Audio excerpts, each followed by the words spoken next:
शिवशंकर कुमार, जम्मूहून. हा बोला. असा प्रश्न होता की आत्म्याच्या संबंधातला की हा शुद्ध असतानाही किडामुंगीत कसा काय जन्म घेतो?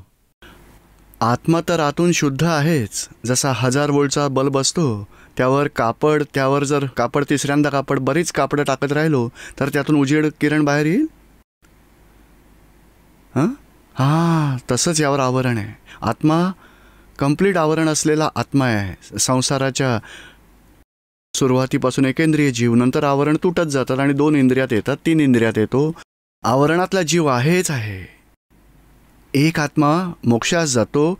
असा संसार व्यवहारातून एक आत्मा जेव्हा मोक्षास जातो तेव्हा अव्यवहार राशीतून व्यवहारातला एक आत्मा जातो. असे अव्यवहार राशीत कंप्लीट आवरणातले आत्मा आहेत. एका इंद्रियाचा प्रकाशही समोर येत नाही. तर या डेव्हलपमेंटमध्ये असे किडामुंगी होतात. म्हणजे आतून तर आत्मा शुद्धच आहे, त्याच्यावर आवरण आहेत.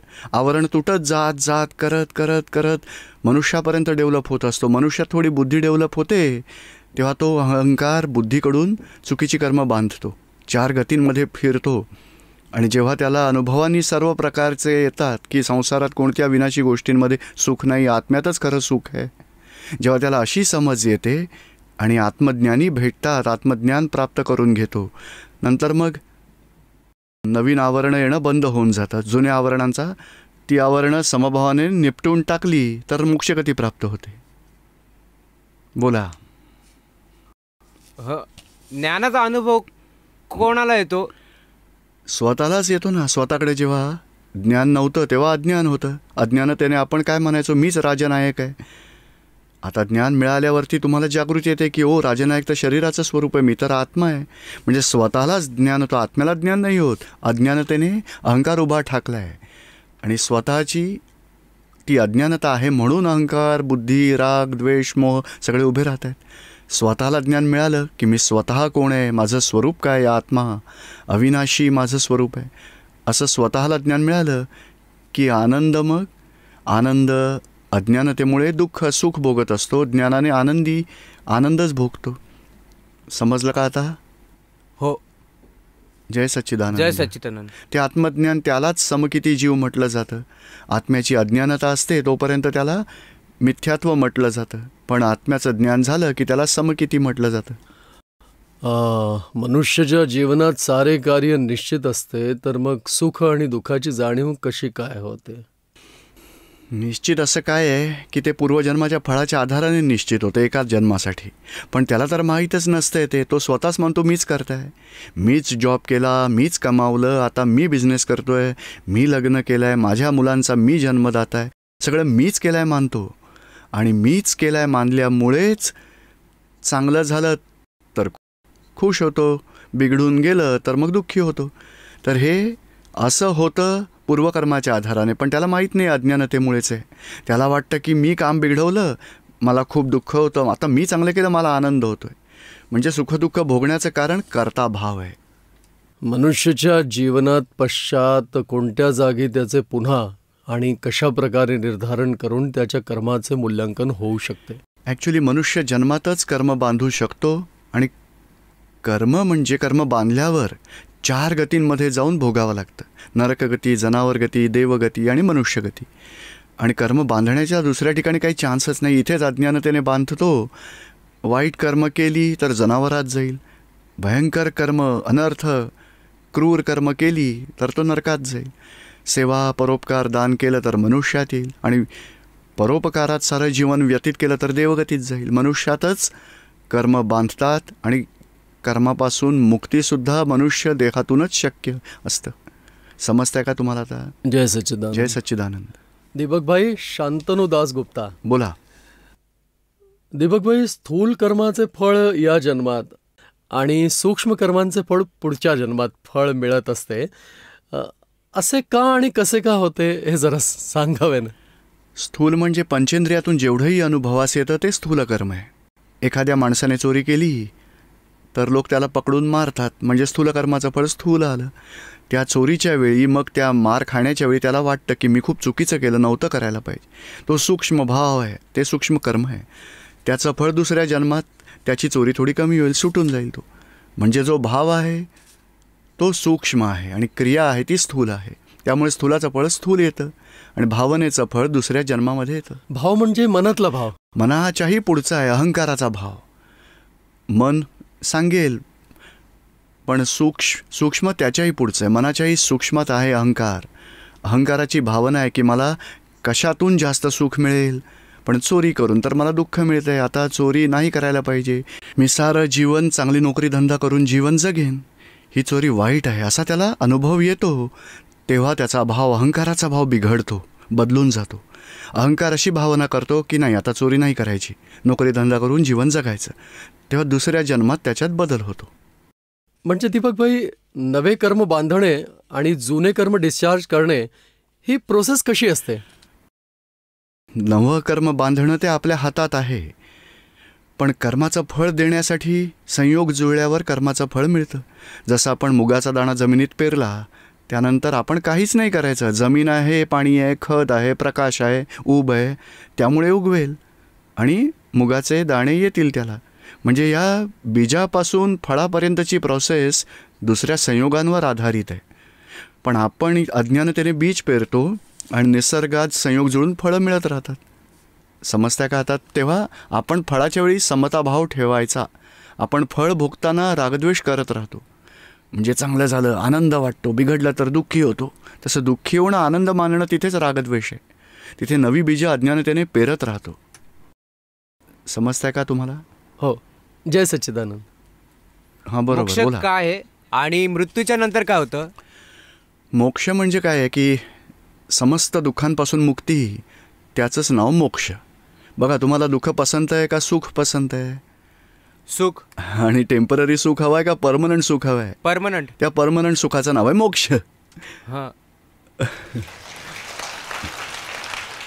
आणि मृत्यू काय आहे? मृत्यूनंतर विचारायचं आहे ना? काय विचारलंय तुम्ही? मृत्यूच्या नंतर काय होतं? मृत्यूच्या वेळी काय होतं? शेवटचा श्वास चालू असतो त्यावेळी कार्बन शरीर म्हणजे कॉझल बॉडी, इलेक्ट्रिकल बॉडी आणि प्युअर सोल, हे तीनही हे फिजिकल बॉडी राहत असते. पण आतमध्ये कॉझल बॉडी आहे, त्याच्या आधाराने ताणली जाते. जसं इलॅस्टिक ताणलं जातं तसा आत्मा ताणला जाऊन नवा गर्भ जिथे मिळणार असतो आईवडील, त्या गर्भामध्ये पोहोचतो आणि नंतर हा देह सोडतो. आणि मृत्यूनंतर नव्या गर्भात अकॉर्डिंग टू कॉझल बॉडी नव्या गर्भात निघून जातो आणि इफेक्टिव्ह बॉडी त्याला मिळते आणि ग्रोथ होते आणि अपत्याचा जन्म होतो. आणि मागील आयुष्याची जी कर्म बांधली आहेत ती दुसऱ्या जन्मात साऱ्या जन्माची घेऊन मृत्यूपर्यंत कर्मफळं भोगत राहतो. कर्माची फळं भोगतेवेळी रागद्वेष करत राहतो, चांगलं वाईट, आनंद दुःख, त्यामुळे तो तिसऱ्या जन्माची कर्म बांधतो. अशी सायकल चालू राहते. समजतंय आता तुम्हाला? हो. जय जय सच्चिदानंद. सच्चिदानंद.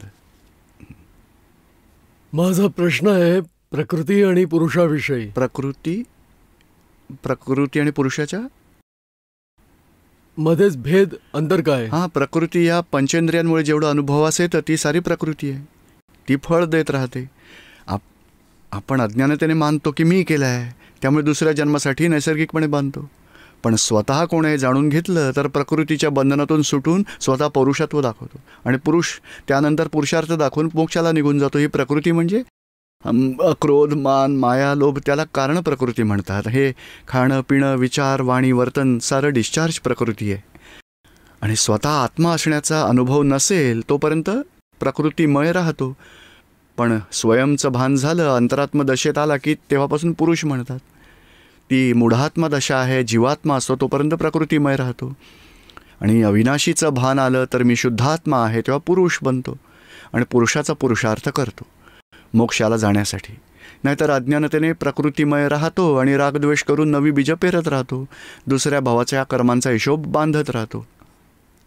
जय सच्चिदानंद. माझं नाव आहे बरोमिता भादुरी आणि माझा हा प्रश्न आहे आपल्याला की सृष्टीचं कारण काय आहे आणि हे जे सृष्टीत स्थिती आणि लय जी चालत राहते युगानुयुगे, जे इटर्नल आहे, त्याची ही पूर्ण प्रोसिजर आपण जर मला समजावू शकलात. या सृष्टीचं रहस्य एवढंच आहे की there are 6 eternal elements in this world. एक चेतन तत्व आहे आत्मा, एक जड तत्व आहे, परमाणू जे दिसतात सगळी रूपं, तिसरं स्पेस, काळ, अवकाश आहे ते स्पेस, चौथं कालतत्व आहे, टायमिंग. 5वं क्रियेसाठी मदत करणारं गती, सहाय्यक तत्व. प्रिमोशन म्हणजे क्रिया घडण्यासाठी दुसरं एक तत्व मदत करत राहतं, स्थिती सहाय्यक तत्व. ही 6 अविनाशी तत्व संसारात आहेत. आता हे जे दिसत आहे क्रिएशन, ते जसे सूर्य, चंद्र, पृथ्वी रिव्हॉल्व होतात एकमेकांभोवती, तेव्हा चंद्राच्या अवस्था प्रतिपदा एक द्वितीया, तृतीया, चतुर्थी, पंचमी अशा अवस्था दिसतात. त्याला फेजेस ऑफ द मून म्हटलं जातं. तर असं आत्मा आणि जडतत्व आणि काळ, अवकाश सगळे गती सहाय्यक, स्थिती सहाय्यक अशी 6 विनाशी तत्व ही आसपास फिरत राहतात कालचक्राच्या आधारे. कक्षेत फिरताना अवस्था उत्पन्न होतात आणि अवस्था उत्पन्न झाल्यावर काही काळ टिकतात आणि मग विनाश होतो. याची उत्पत्ती होते, स्थिती राहते आणि मग विनाश होतो, तसे दिसतं. आणि त्यातही सूक्ष्म गोष्ट अशी आहे की अवस्था उत्पन्न होण्याच्या वेळी उत्पन्न होणं, विनाश पावणं अवस्थांचं स्वरूप आहे. काही काळ टिकतंसुद्धा, पण निरंतर परिवर्तनशील आहे. उत्पन्न होऊन परिवर्तन होऊन विनाश घडतच राहतो. पण उत्पत्ती होणं आणि विनाश होणं तेव्हाही तत्व मात्र शाबूतच राहतं, नेहमी अविनाशी राहतं, शाश्वत राहतं आणि अस्तित्वात असतं. म्हणजे या 6 तत्वांच्या अवस्थाच आपण बघतो. तत्व आपल्याला दिसत नाही पण असतात, ज्ञानाच्या दृष्टीने आहेत. म्हणजे 6 तत्व आहेतच. जसं आपण नाही का पोळ्या करतो किंवा ब्रेड बनवतो, पोळी केली किंवा शिरा केला, उपमा केला, तर गव्हाचं तत्व त्यामध्ये आहेच. फक्त गहू नाही, पण साखर आहे, शुगर म्हणजे किंवा मीठ आहे किंवा तेल आहे, पण अशी 5 इन्ग्रेडियंट्स आहेतच त्यात. तेव्हा हे खाण्यामध्ये 60 पदार्थ सामावलेले, बीन्स आहेत, ग्रेन्स आहेत, दूध आहे किंवा तेल, तूप आहे, साखर आहे, मिरची, मसाले आणि शिवाय अनेक घटकांनी जेवण बनत असतं. तसंच हा मनुष्य जो दिसतो आहे किंवा ही झाडं दिसत आहेत किंवा जनावरं, किडे, मुंग्या ज्या दिसत आहेत, त्या सगळ्यांच्यात 6 विनाशी तत्व आहेत. तशीच आपल्याही बॉडीत 6 विनाशी तत्व आहेत. त्यातलंच एक तत्व असतं आपण स्वतः चेतन. म्हणजे ही बरोमिता ही फक्त एक पुतळा आहे. ते जडतत्व आहे. ते पूरण होतं, गलन होतं, सुरुवात होतं, हे विनाश होऊन जातो. पण तुम्ही चेतन आहात, आत्मा विनाशी आहे. आणि तुम्हाला जे दिसतं त्याला वाटतं की मीच आहे अज्ञानतेमुळे. माझा बर्थडे, आता माझा 29th बर्थडे, आता 30 म्हणजे बर्थडे माझा मानता असतो शरीराचा. म्हणजे शरीर विनाशी आहे आणि बॉडीच्या अवस्थेमुळे मी चालतो, मी जेवण जेवले, मी झोपले, म्हणजे बॉडीच्या अवस्थेला माझी अवस्था मानतात. त्यामुळेच दुसऱ्या जन्माची कर्म चार्ज व्हायला लागतात. आणि ज्ञान मिळाल्यानंतर कळायला लागतं की ही बरोमिता वेगळी आहे, मी शुद्धात्मा वेगळा आहे. आणि नंतर वेगळेपणाची जागृती ठेवल्यामुळे नवी कर्म चार्ज होत नाहीत. या अवस्था सगळ्या रिलेटिव्ह आहेत, विनाशी आहेत, टेम्पररी आहेत, सायंटिफिक सर्कमस्टेन्शियल एव्हिडन्सच्या आधारे आहेत. त्यांना जाणणारा, बघणारा मी आत्माच आहे, शुद्धात्मा. तर आत्मजागृतीने नवी कर्मबंधनं होत नाहीत. आता रिझन ऑफ क्रिएशन काय आहे, तर आत्म्याला अनुभव घ्यायचा आहे. या जेवढ्याही संसारातल्या अवस्था आहेत, काळाच्या अवस्था आहेत, जडतत्वाच्या अवस्था आहेत, नंतर काही कोणाला मारलं तर पाप लागेल किंवा दान दिलं तर पुण्य, हे बुद्धीने आपण समजतो. तर असा अनुभव येतो की ठीक आहे, मारून काय झालं, अनुभव घेतला, दारू प्यायली, अनुभव घेतला, आता प्यायची नाही ती, चोरी करतो, अनुभव घेतो, नंतर वाटतं की नाही आता नाही करायचं, असं दानच देऊन फायदा आहे.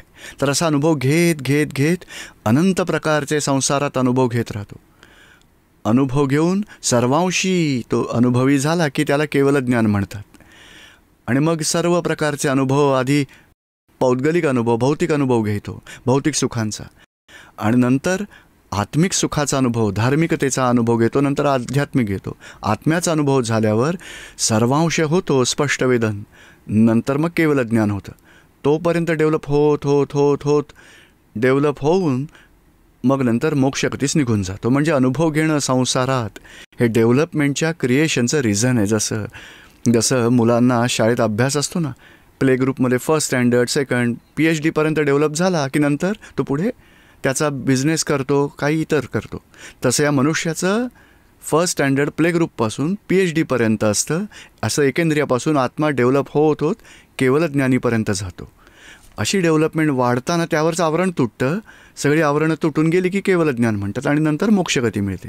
म्हणजे या आत्म्याची आवरणं तुटून त्याने अनुभव घ्यावेत, हा संसाराचा अर्थ आहे. समजतंय आता तुम्हाला? जय सच्चिदानंद. जय सच्चिदानंद. जेव्हा आपण एखाद्या गोष्टीबद्दल कन्फ्यूज असतो तेव्हा ते कन्फ्युजन दूर करून बरोबर डिसिजन कसा घ्यायचा असतो? कन्फ्युजन कोणत्या गोष्टीमध्ये होतं? अभ्यासाबाबत होतं? नाही, म्हणजे करिअर बाबत. लग्नाविषयी आहे का? नाही, करिअर. पण करिअरसाठी तर त्यातले अनुभवी आहेत. एखाद्या कन्सल्टंटला भेटा, कोणी चांगले प्रोफेसर्स असतील, टीचर्स असतील, कोणी जाणकार असतील, त्यांना भेटा आणि मग स्टडी करा की एखाद्या लाईनमध्ये काय पॉझिटिव्ह निगेटिव्ह, एखादी लाईन घेतली काय पॉझिटिव्ह आहे, हळूहळू स्टडी करून सॉल्युशन काढा. कन्फ्युजन काय आहे? आपल्या बुद्धी एवढा फायदा यात आहे, यातही फायदा, सगळ्यात मजा येईल, तर काय करावं आता, तेव्हा कन्फ्युजन होतं. हळूहळू आपल्याला नक्की काय येतं आहे ते चेक करा. आपली प्रकृती आर्ट्सची असेल, कॉमर्सची आहे का, सायन्सची आहे, किंवा यात इन्फॉर्मेशन टेक्नॉलॉजीचा अभ्यास आहे, नाही म्हणजे इंटरेस्ट कोणत्या गोष्टीत आहे, याचा सावकाश अभ्यास करून डिसिजन घ्या. गोंधळून जाऊ नका. थोडा वेळ काढा, थोडा अभ्यास करा, पॉझिटिव्ह निगेटिव्ह पहा, आपला काय इंटरेस्ट आहे, आपण कशात स्कोअर जास्त चांगलं करू शकते, मार्क्स मिळू शकतील मला, स्टडी करून सॉल्युशन काढा. जय सच्चिदानंद. बोला. सत्य आणि अहिंसेवर चालत असताना सुद्धा विभिन्न प्रकारचे त्रास का होत असतात? सत्य आणि अहिंसेच्या मार्गावर, सत्य आणि अहिंसेचा मार्ग काय म्हणतात, कशाला म्हणतात? अहिंसेत कुणाचे नुकसान नाही करायचे कोणत्याही प्रकारे. आणि सत्यात अचूक मार्गावर चालणे, चूक नाही करायची, कुठल्याला लाच द्यायची नाही. तरी देखील त्रास होणारच, कारण आपण सत्याचे आग्रही बनतो. आग्रह आहे तोही विषासारखा आहे मोठं. त्याचं काय आहे की लोकांना माहिती व्हायला पाहिजे की बाबा हा माणूस चुकीचा नाही, हा मार्ग दाखवेल. भलेही 10च येतील 100 ऐवजी, पण 10कडूनच चालवून घेऊ. आणि बाकीचा वेळ वाचतो तेव्हा जेवणा खाण्याचा इन्कम होतो की नाही, मजा करा. मग आपल्याला जास्त पैसा नको आहे, लोभ दुःखी करतो, असंतोषाची भूक दुःख देते. भलेही 10च माणसं येतील आपल्याकडे, पण आपण चांगल्या प्रकारचा सल्ला देऊ, ॲडवाईस देऊ, पण आपण आपला चरितार्थ चालू, खर्च पाणी. बाकी जर जमलं तर धर्माचं करूया काहीतरी. आणि चुकीच्या रस्त्याकडे जाणं योग्य नाही. अनिती, अप्रामाणिकपणा, भ्रष्टाचार, काळा बाजार, त्याबाबत आपण गायडन्स नाही द्यायचा. त्याला सांगा नीती, प्रामाणिकपणा, यात नियम काय आहे की नीती, प्रामाणिकपणा किंवा भ्रष्टाचार करू नये. जरी आपण नीती प्रामाणिकपणे राहिलो तरी एकही पैसा इन्कम कमी होणार नाही आहे. आणि अनिती, अप्रामाणिकपणा, भ्रष्टाचार केलात तरी एक पैसाही इन्कम वाढणार नाही आहे. जेवढा हिशोब असेल तेवढंच त्याला मिळणार आहे. हे पूर्वजन्माच्या पुण्याचं फळ आज मिळत आहे. आणि आज अनिती, अप्रामाणिकपणा, भ्रष्टाचार केलात तर दुसऱ्या जन्मात खूप मोठं नुकसान होईल त्याचं. पैसा दिसणारच नाही, नोकरीवरही टिकणार नाही तो. आणि नीती, प्रामाणिकपणा जो करतो, जो चोरी करत नाही, कर बुडवत नाही, जो कोणाला दुःख देत नाही, तुम्ही म्हणताय अहिंसेच्या रस्त्यावरून सत्याच्या रस्त्यावर, नीती, प्रामाणिकपणा, भ्रष्टाचार करत नाही, त्याला थोडासा त्रास वाटतो. पण आजचा त्रास आपल्या नीती प्रामाणिकपणे राहतोय त्या कारणामुळे नाही आहे, पूर्वजन्मातील एखाद्या अपराधामुळे. आपण भोगायचं, पण आपला नियम सोडायचा नाही. नीती, प्रामाणिकपणा, सदाचार, अहिंसा, सत्य, तेव्हाच दुसऱ्या जन्मात खूपच सेफ साईड असलेलं आयुष्य मिळेल.